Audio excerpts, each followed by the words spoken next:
Assalamualaikum warahmatullahi wabarakatuh. Allahumma sholli ala Sayyidina Muhammad wa ala ali Sayyidina Muhammad. Pemirsa yang dirahmati Allah, marilah kita simak ceramah dari Buya Arozi Hashim dengan tema penyebab sholat tidak bisa khusyuk. Sebelumnya marilah kita perbanyak sholawat minimal 1000 kali sehari, agar hidup kita penuh barokah dan mendapatkan syafaat kelak. Jangan lupa berikan dukungan kepada channel kami dengan memberikan super thanks seikhlasnya. Marilah kita doakan agar Buya Arozi Hashim dan keluarga diberikan kesehatan dan kebahagiaan dunia dan akhirat. Amin ya robbal alamin. Ahli kolbu dengan ahli intelektual, ahli akal, itu cara mengenal Allahnya beda. Sama-sama ahli sunnah. Sama-sama ahli sunnah. Kalau ahli intelektual, profesor, doktor di kampus, peneliti-peneliti, ulama-ulama ahli filsafat, atau ahli ilmu kalam kita sebut, atau tauhid, mereka mengenal Allah dengan menyebutkan makhluk. Mereka kenal Allah melalui makhluk. Kenal Allah setelah menyebutkan analogi-analogi. Contohnya, jika meja ini ada yang buat, masa alam sebesar ini gak ada yang buat? Nah, itu ahli kalam. Ini profesor, doktor, Pak, begitu ngomongnya. Kiai, ahli kitab itu ngomongnya. Benar? Benar, secara akli. Namun secara kolbu kita nggak puas. Bapak sudah makan Allah, saya kasih tahu misalnya, buah apa yang Bapak Ibu belum makan di Indonesia? Kawan saya dulu tinggal di Buton. Saya sebut aja namanya ya, orangnya baik sekali, pinter ya. Roshid namanya. Beliau ini pintar bahasa Arab, jago bahasa Inggris, juga bisa bahasa Persia ya, saya pernah belajar bahasa Persia kepada beliau. Itu dia dulu pernah ngajar bahasa Inggris di pesantrennya. Di kampungnya dulu belum ada melon, Pak, di Buton itu belum nyampe melon itu ke sana. Terus melon itu bahasa Inggris atau bahasa Indonesia? Dalam bahasa Inggris sama ya, M-E-L-O-N, M-E-L-O-N ya. Lalu ketika ada muridnya nanya, melon itu apa, Ustaz? Nah, dia ngajar bahasa Inggris, bingung tuh karena nggak pernah nyoba. Melon itu ya melon, kayak apa gitu, jadi nggak jelas. Ini melon ya kayak melon, buahnya mirip ini, mirip gitu doang. Nah, ini namanya metode ahli aqidah, ahli tauhid, ahli akal. Saya mau sebut ke Bapak misalnya, mungkin anggap saja Bapak ini nggak pernah coba madu pahit misal. Lalu saya kasih tahu, madu pahit itu mirip kayak jamu tapi dikasih gula. Bisa nggak begitu? Akhirnya kita punya imajinasi jamu dikasih gula. Tapi udah terasa belum? Belum, baru terbayang. Orang ahli akidah itu imannya baru dibayang-bayang. Orang ahli tauhid mau pembagian uluhiyah, rububiyah, asma sifat, mau sifat 20 sama. Baru level membayang-bayangkan Allah. Cuma karena sudah pakai rumus akal, bayangannya stabil. Bayangannya konstan di kepala. Beda dengan khayal-khayalan biasa atau wahmun ya. Kalau ahli qalbu enggak, mau tahu Allah ada atau tidak, gimana caranya? Buktikan Allah itu ada. Gimana caranya? Allah berfirman, hadis qudsi Sahih Bukhari, ana ma'ahu idza dzakarani. Aku bersamanya jika dia sebut namaku. Maka mereka punya teknik menyebut Allah lalu merasakan Allah yang punya nama. Sudah begitu belum, Pak? Ya, ayo mau rasain Allah ada gitu ya. Cobain nama Allah, terasa atau tidak? Kalau nggak terasa berarti tauhidnya belum nyata di kalbunya. Buktinya sholat lisan sudah baca Allahu Akbar, kalbu belum membesarkan Allah. Itu tanda kalau imannya baru iman ngayal, iman waham atau iman intelektual. Nah, kalau intelektual sudah stabil di kepala, cuma dia belum ada rasa. Sudah punya rumus-rumus, Allah itu mesti begini, nggak mungkin begitu, misalnya gitu. Allah mesti maha suci, tidak bisa digambar-gambarkan. Capek, Pak, mikirin gitu, capek nggak? Apalagi orang meyakini Allah bertempat, lebih capek lagi. Apalagi orang meyakini Allah pindah-pindah, Pak, dari aras turun ke langit dunia. lebih capek lagi. Rasulullah maksudnya ketika menyebut yanzilu Rabbuna, Allah turun, bukan supaya kita bayang-bayangin Allah turun, tapi untuk dirasa. Ini perbedaan antara ahli teori, ahli akidah, ahli intelektual, doktor, profesor, kiai, ahli kitab dengan ahli kolbu.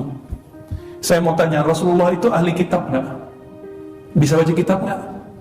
Nabi baca Quran nggak pakai kitab, pakai hafalan. Maka yang sudah pintar baca kitab jangan sombong dulu. Antum belum ulama. Ya. Ulama itu yang takut kepada Allah. Iza dzukirallah wajilat qulubuhum, disebut nama Allah ada getaran cinta di kalbunya. Innama yakhsyallaha min ibadihil ulama. Ulama itu yang takut kepada Allah saja. Enggak takut enggak ulama. Enggak khusyuk enggak ulama, gitu.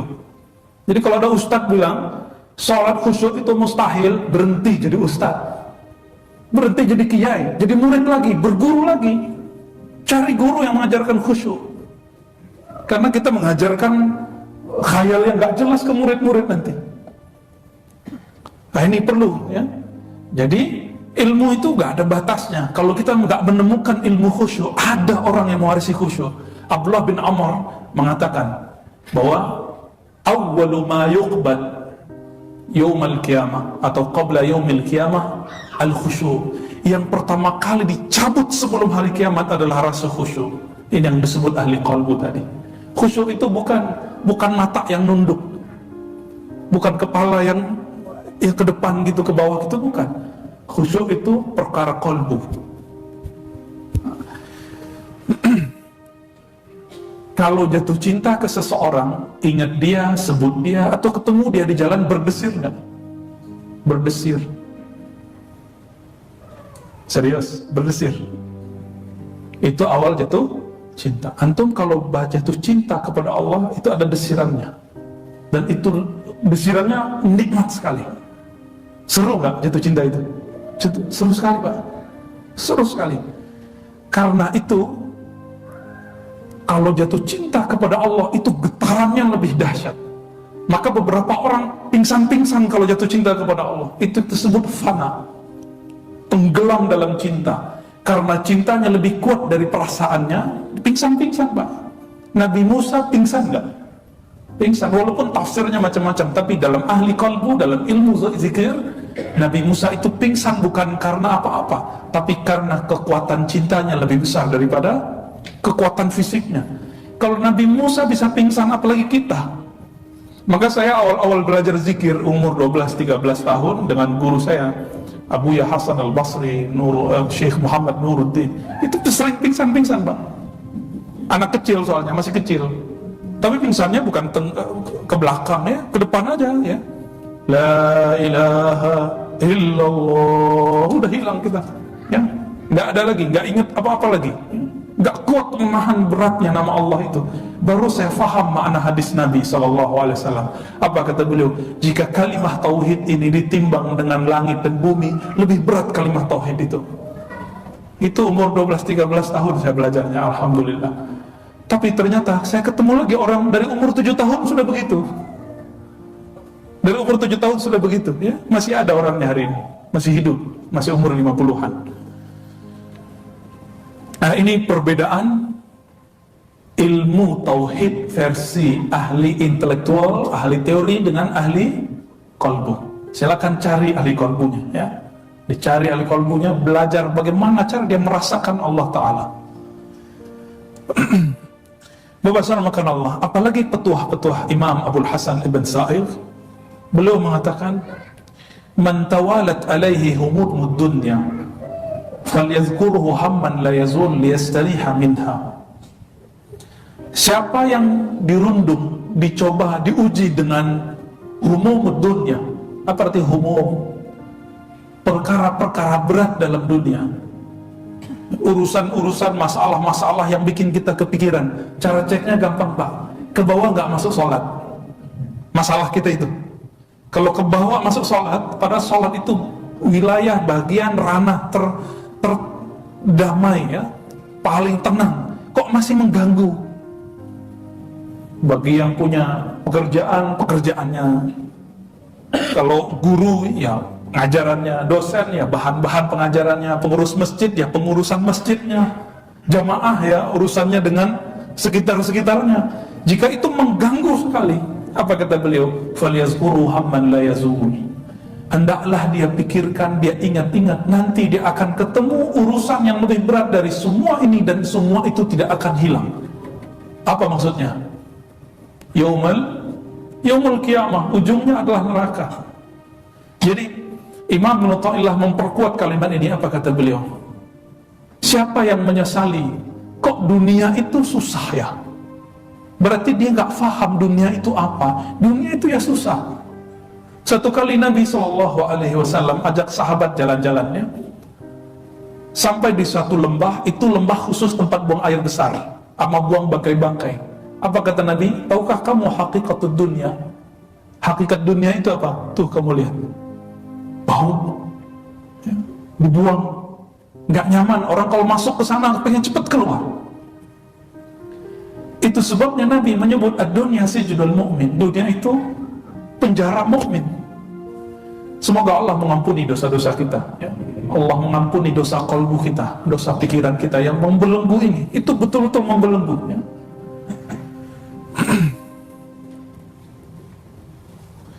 Lalu beliau mengatakan, kalau adab kita berteman, apa adab kita berteman? Nah ini, kalau orang belum melakukan ini, maka dia belum memenuhi adab pertemanan, adab ngumpul. Kalau ya cowok-cowok ini suka ngafe gitu ya, yang ibu-ibu suka ngumpul sosialita ya, apa yang harus dilakukan? Boleh nggak? Boleh. Apa kata beliau? Man ladzi yajib 'alal ikhwan idza ijtama'u. Jika hamba-hamba Allah sesama mukmin itu berkumpul, apa yang harus dilakukan? Belum membacakan ayatnya berdasarkan surat Al-Asr, wa tawasau bil haqq wa tawasau bis sabar. Maka beliau mengatakan yang mesti dilakukan oleh seorang saudara kepada saudaranya, teman kepada temannya adalah tawasau bil haqq, saling berbagi, sharing kebenaran, bukan berbagi hoax. Berbagi hak, bukan hoax. Mirip ya, al-haq bukan hoax. Mohon maaf, hari ini bukan lagi kafe-kafe, sosmed itu yang jadi tempat media orang berbagi hoax. Sekarang pengajian Pak berbagi hoax. Hadis dhaif, hadis palsu tentang hari kiamat, umur umat, semuanya hoax. Tapi itu lagi digandrungi hari ini oleh anak-anak muda ya, kayak digongengin. Benar gak? Tar 2000 sekian keluar Mahdi. Untuk apa ngomong begitu? Emang Nabi ngomong begitu? Emang tugas kita di dunia ini nunggu Mahdi? Memang tugas kita di dunia ini nunggu Dajjal? Hati-hati ya. Nabi SAW didatangi oleh seorang Arab Badui. Pertanyaannya polos.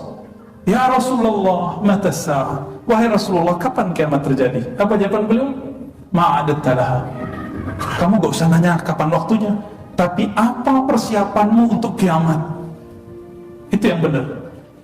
Makanya dulu saking gregetannya Maulana Syekh Shaltut, Syekhul Azhar di zamannya, Syekh yang lama ya, beliau kemudian supaya anak-anak muda gak gandrung dengan hadis-hadis palsu seputar kiamat akhir zaman, maka beliau keluarkan fatwa hadis mengenai keluarnya Mahdi dhaif. Padahal gak dhaif, itu sengaja beliau lakukan itu.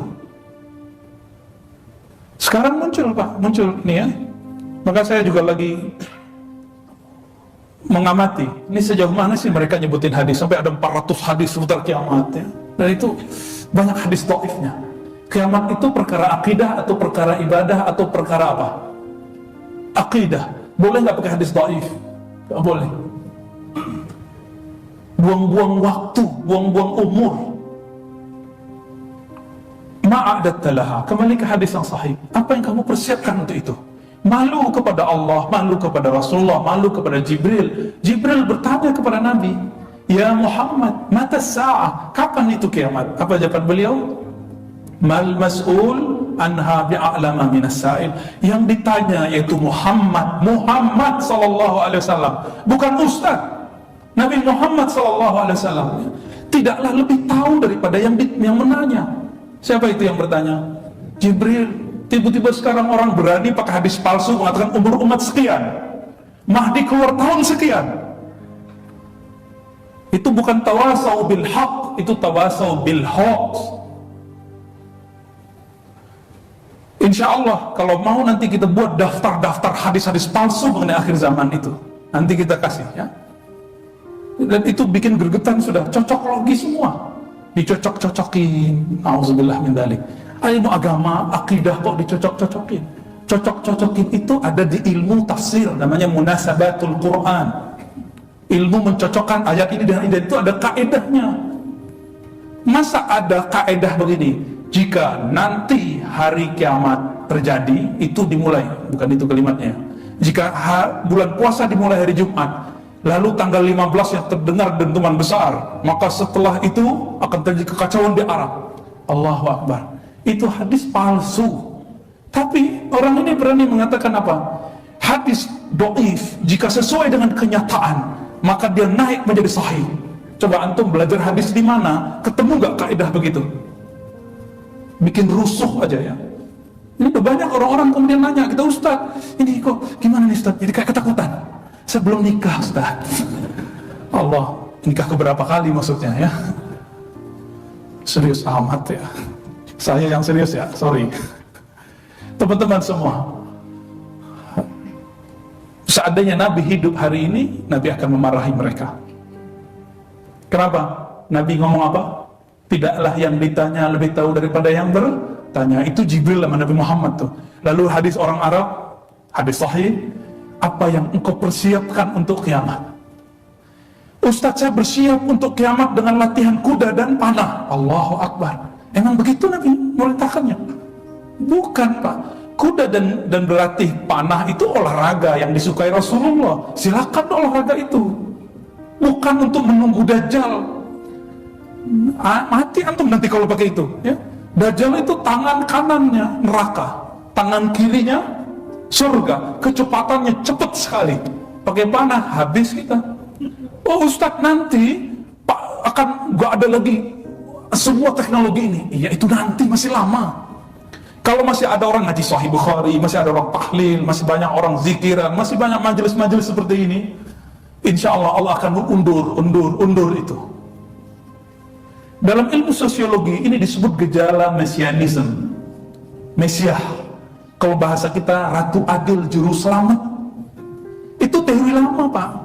Dan ternyata di tahun 300-an itu Imam Ibnu Jarir At-Tabari pernah membuat teori itu. Dan bukan riwayat yang juga bermasalah, dikritik oleh imam setelahnya. Imam setelahnya mengatakan beberapa tahun lagi, masih tahun ratusan, 600-an ya. Kemudian dibantah lagi oleh Imam Suyuti.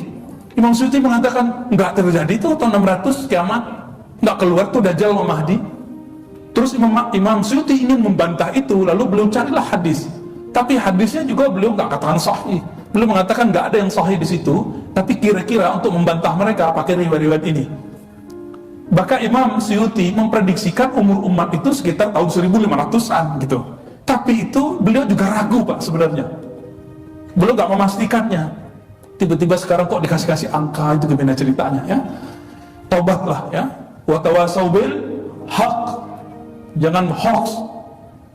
Ini kalau wajar ya, berita-berita biasanya gak bisa bedain mana yang sahih dengan yang sahih, apalagi hadis. Makanya jangan jadi ustadz hoax ya. Kalau nggak tahu cukup berhenti aja. La tatakallam wa la taqfu ma laysa laka bihi ilm. Jangan banyak bicara untuk hal yang kita nggak tahu. Nanti jika umur kita panjang, nanti kita bahas tentang hadis-hadis sahih mengenai Imam Mahdi, hadis-hadis sahih mengenai Dajjal, sama-sama gelarnya ya dengan Nabi Isa, Al-Masihud Dajjal, Al-Masihu Isa. Ini sebagai bocoran aja. Ad-Dajjal maknanya apa? Dajjalun, menutup kebenaran, kita sebut hoax. Maka Dajjal adalah imam hoax, ustadz hoax, itu disebut dengan Dajjal. Maka saya khawatir antum yang sedang bersiap-siap menunggu Mahdi dan Dajjal nanti mengira ikut Mahdi, ternyata yang diikuti Dajjal. Kenapa? Basic pengetahuan untuk menunggu mereka pakai hadis-hadis yang palsu. Hadis palsu itu hadis Dajjal. Karena Imam Ahmad menyebut pemalsu hadis dengan Dajjal. Maka Dajjal dalam ilmu hadis banyak Pak, banyak sekali.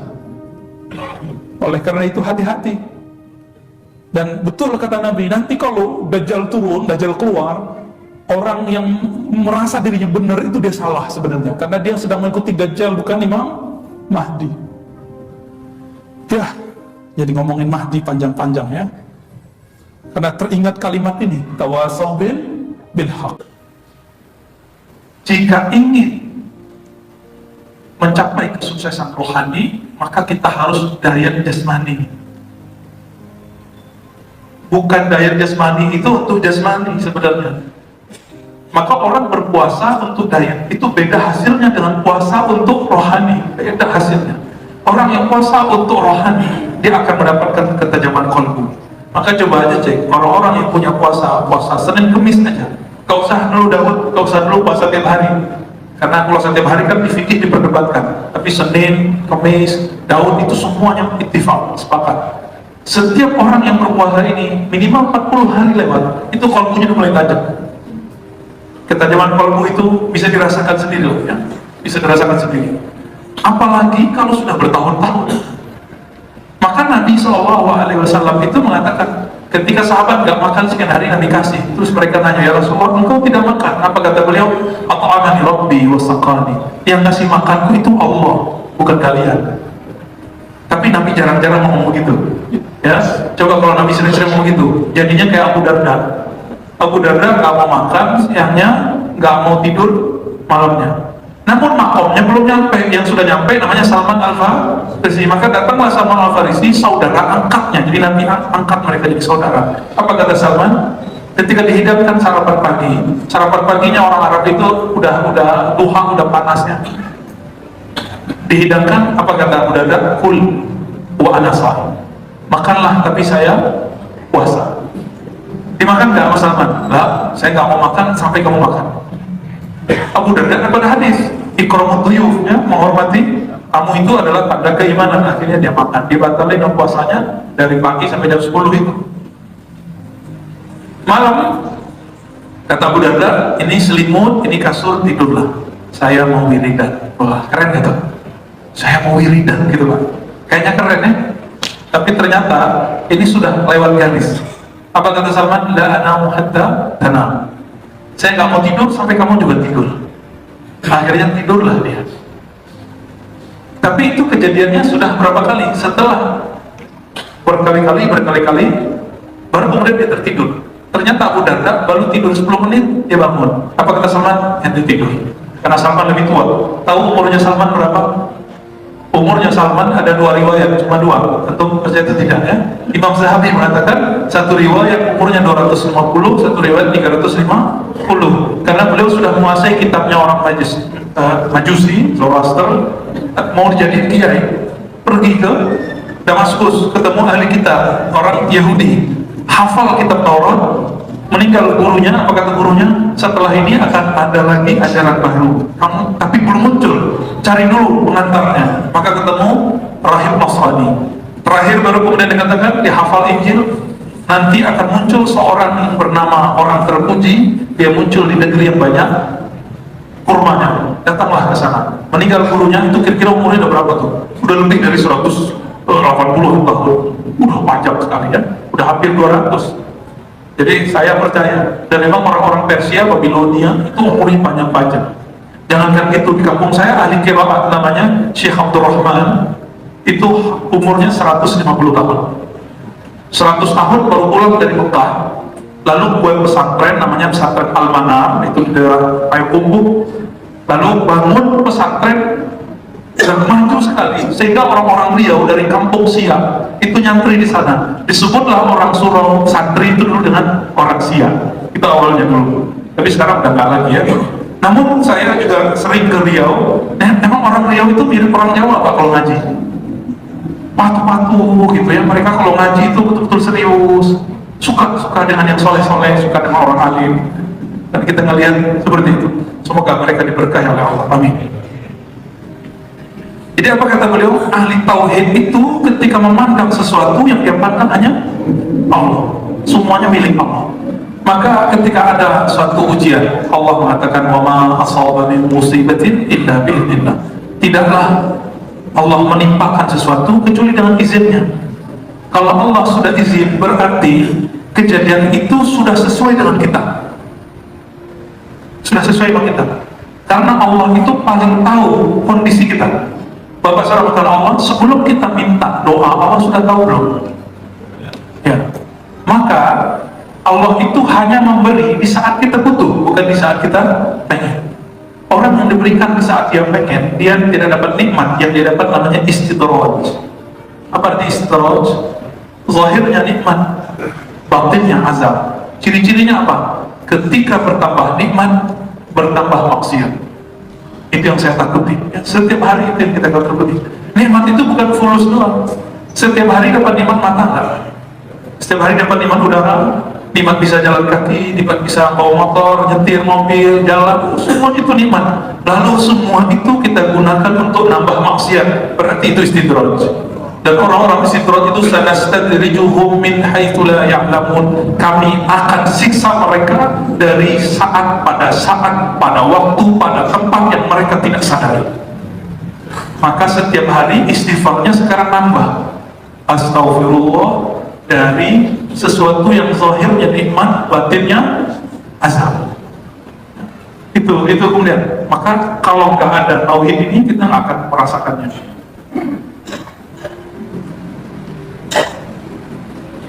Apa ciri-ciri orang jatuh cinta kepada Allah? Udah jatuh cinta belum kepada Allah? Kalau nggak jatuh cinta kepada Allah, jatuh cintalah kepada orang yang mencintai Allah.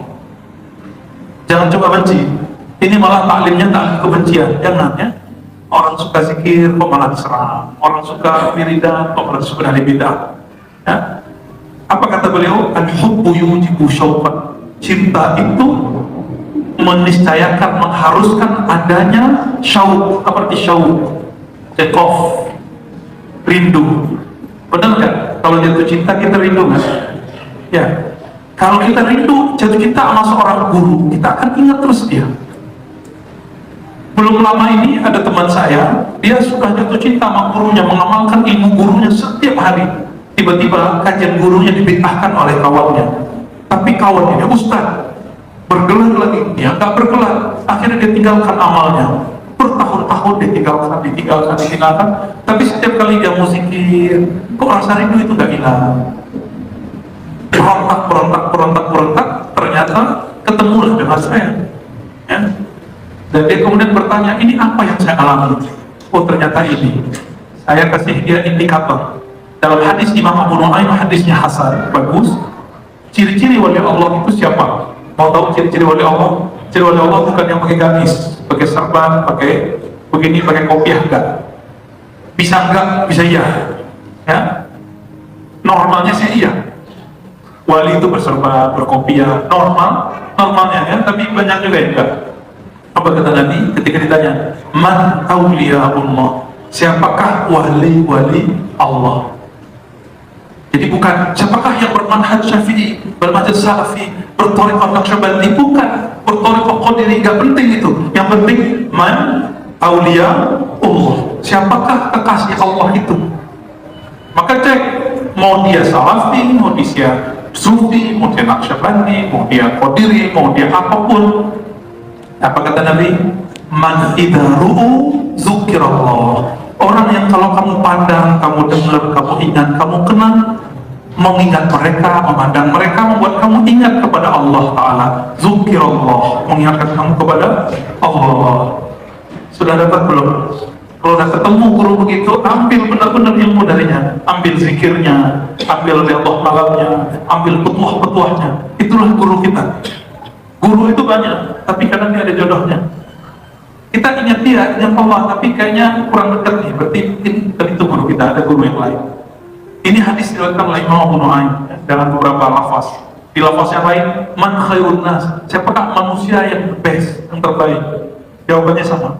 Yang jika kamu pandang, kamu ingat, kamu kenal, membuat kamu ingat kepada Allah. Tapi cek Pak, ingat ustaz itu, ingat syekh itu, ingat mursyid itu, ingat kesalahan orang. Ingat kesalahan sebelah, ingat bid'ah sebelah, ingat kesalahan orang-orang yang beda dengan orang seperti kita. Itu ciri-ciri bukan waliullah dia. Tapi dia yang disebut dalam hadis al-muflis. Atadruna manil muflis. Tahukah kamu siapa orang yang muflis, yang merugi? Siapa orangnya? Mereka itu yang jika di hari kiamat semua kebaikannya diambil sampai nggak ada lagi kebaikannya. Kenapa? Sibuk kemudian mencari kesalahan orang. Ya. Ada yang nanya sama saya, Ustaz kok kadang-kadang nyebut nama orang dalam ceramah? Ya wajar, ya kita disalahin terus. Boleh dong kita defense. Kita defense, idfa' billati hiya ahsan. Balaslah dengan cara yang terpuji. Terpuji itu kalau pembahasannya ilmiah, terpuji itu yang ahsan, yang lebih baik, yang lebih ilmiah. Baik itu bukan berarti gak nyebut nama. Ini gak nyebut nama, tapi nyebut semua kelompoknya. Lebih bahaya begitu. Mending nyebut nama, yang kena cuma dia, teman-temannya gak kena, ya kan? Daripada nyebut kelompoknya semua. Makanya yang saya sering nukil siapa? Ustadz yang nyebut sufi itu zindik, masih ingat kan? Ya, carilah di YouTube siapa yang ngomong gitu ya. Sufi itu zindik, tidak sufiat kecuali kezindikan. Dia menyebut nama orang, tapi dia nyebut sufi. Dan sufi itu 23 umat Islam di dunia mereka mencintai sufi. Atau melihat aja bekas-bekasnya di Uzbek. Itu kampung ahli hadis, kampung ahli akidah, ahli sunnah. Itu kubur-kuburnya sufi dihormati orang. Gak ada mereka yang nyembah kubur, gak ada. Kita aja yang seuzon. Dulu waktu saya nanya kepada guru saya, Dr. Bani Sayyid Al-Laham dan Syekh Hasan itu, apa hukumnya membaca Adrikni ya Rasulullah? Dan ketika baca perjanjian itu ada Adrikni ya Rasul, ambillah aku, temuilah aku, pemutlah aku. Saya bilang, ini kan Nabi sudah mati, Syekh. Saya ngomong begitu, terasa tersinggung itu Syekh Hasan itu. Beliau ya kayak emosional, tapi beliau bilang, Syekh Badi ajib, Syekh Badi jawab. Maka guru saya Syekh Badi yang jawab. Awalnya pelan, lama-lama suaranya meninggi. Saya ngeliat gak kayak beliau, kayak ngeliat raksasa ngomong. Habis itu saya sakit 2 bulan, Pak. Itu yang disebut dengan innal aina haqqun. Sesungguhnya ain itu pandangan orang yang kuat rohaninya. Kalau dia pandang kita, lalu kita terpuruk, itu yang disebut ain. Jadi ain itu belum tentu sihir, belum tentu. 2 bulan sehat, sehari, besok hadir lagi, kata dokter tipes, tapi pas saya rasa bukan. Kita rasa ini efeknya setiap kali badan panas, matanya yang menyala itu terlihat seperti ada api di matanya. Disebut innal aina hakun, hadis sahih Bukhari. Apa kata beliau? Saya masih ingat kalimatnya. Saya tidak melihat semua orang berziarah, semua orang yang mencintai kubur wali, menyembah wali, kecuali di India kelompok sinkretis, kelompok yang sudah gak muslim lagi, tapi mereka bawa simbol Islam, mereka betul sujud ke kubur, tapi saya gak melihat dimanapun. Itu kata beliau. Artinya kalau ada orang suka kuburiyun, ya, sarkut, sarjana kuburan, itu gak usah suuzon, mereka udah beres kok. Kita aja gak beres, suuzon terus. Kita lagi ya. Apa kata beliau? Al-hubbu yujibu syauqa. Orang yang jatuh cinta itu mesti rindu. Maka cinta kepada Allah bikin rindu. Orang kalau rindu muncullah lirih kalimat al-uns, kalimat mesra. Ya Rob. Jadi Rob itu panggilan mesra aslinya. Kita kan kita hafalin, Pak. Akhirnya nggak jadi mesra. Jadi cuma ngulang hafalan. Padahal al-uns, cinta itu membuat orang kemudian bermanja-manja kepada Allah. Coba rasakan di saat kita merasa betul-betul tersentuh, lalu kita panggil ya Allah, ya Allah. Maka itu yang disebut dengan uns, ya, syauq, rindu yang berbuah kepada kemesraan. Faman faqada syauq wal uns falya'lam annahu ghairu muhib. Siapa yang nggak punya rindu kebayang-bayang terus, nggak punya itu, terus nggak punya uns, nggak punya ekspresi, katanya cinta tapi nggak pernah bilang, ya ini bahaya juga nih. Jangan-jangan nggak cinta. Jadi bapak-bapak yang kaku-kaku ini nanti pulang bilangnya, cinta kamu itu kayaknya kaku banget ya, garing. Di saat-saat tertentu, momen tertentu katakan itu. Masih ingat Nabi SAW mencium anak-anak kecil. Lalu ada seorang datang ke Nabi dan mengatakan, ya Rasulullah, tuqbil ghulaman, engkau mencium kan bocah-bocah nggak jelas ini, yang nakal-nakal di masjid ini, yang bikin berisik di masjid ini. Itu kata-kata yang muncul dari siapa? Sahabat Nabi. Lalu Nabi mengatakan apa? Ya iya, aku mencium mereka. Bagi apa? Ada rahmat. Ada rahmat. Satu kali Nabi SAW nangis ketika anaknya wafat. Lalu ada sahabat nanya, ya Rasulullah, pergi. Kok ente nangis? Ente kan Rasul. Mau Rasulullah nggak boleh nangis? Mau Rasulullah nggak boleh nangis? Dikira nangis itu merata. Ternyata sampai hari ini pemahaman sahabat yang salah itu masih ada sekarang. Padahal sahabat itu sudah memperbaiki pemahamannya. Tidak semua tangisan itu ratapan. Tidak semua tangisan itu rata. Banyak orang menangis dengan merata. Justru tangis itu kata Nabi, rahmatullah fi qulubi man syaa min ibadi. Tangisan itu, tangis yang pecah itu adalah rahmat cinta yang Allah titipkan di kalbu hamba yang dia kehendaki saja. Sahabat mendengar begitu langsung sedih dan nangis juga. Kenapa? Ternyata aku tidak dikehendaki punya rahmat di kalbu. Akhirnya dia nangis baru dapat rahmat. Bapak saudara Allah, ini ciri-ciri orang yang cinta, ya. Kalimat terakhir yang mau saya sampaikan di sini, Imam Al-Wasiti mengatakan ciri-ciri orang yang kurang bersyukur. Kurang bersyukur ini dalam beramal, mutala'atul a'wad ala ta'at min nisyanil fadl. Ciri-ciri orang yang lupa bersyukur kepada Allah ketika dia beramal ngitung-ngitung pahala. Udah sedekah nih 100.000, nunggu 10 hari, kok gak ada 10 kali lipatnya ya? Ya, pernah ngalamin itu kan? Ya, katanya kalau zikir bikin tenang, coba zikir kok gak tenang-tenang. Zikir itu gak yang tenang, tapi tenang itu adalah keniscayaan zikir, otomatis. Orang zikir pasti tenang. Berarti zikir bukan untuk tenang, zikir untuk siapa? Untuk Allah yang menyuruh berzikir. Kalau tenangnya belum dikasih, masih zikir kan? Ya, kalau kita kerja, gaji belum turun, kita masih kerja kan? Kalau kita kerja, kerjaannya berat, kita tetap kerja? Tetap kerja. Kenapa dalam bekerja kita bisa tahan dengan pekerjaan yang tidak enak? Tapi dalam rohani, kita tidak mau bertahan, nahan kantuk setengah jam, duduk sebentar dan sebelum syuruh, menyiapkan waktu sebentar, waktu duha, menyiapkan waktu sebentar walaupun cuma 1 halaman Al-Quran. Kok gak punya waktu gitu? Kayaknya sibuk sekali ya. Sesibuk apa sih? Ternyata kita ini semua sok sibuk.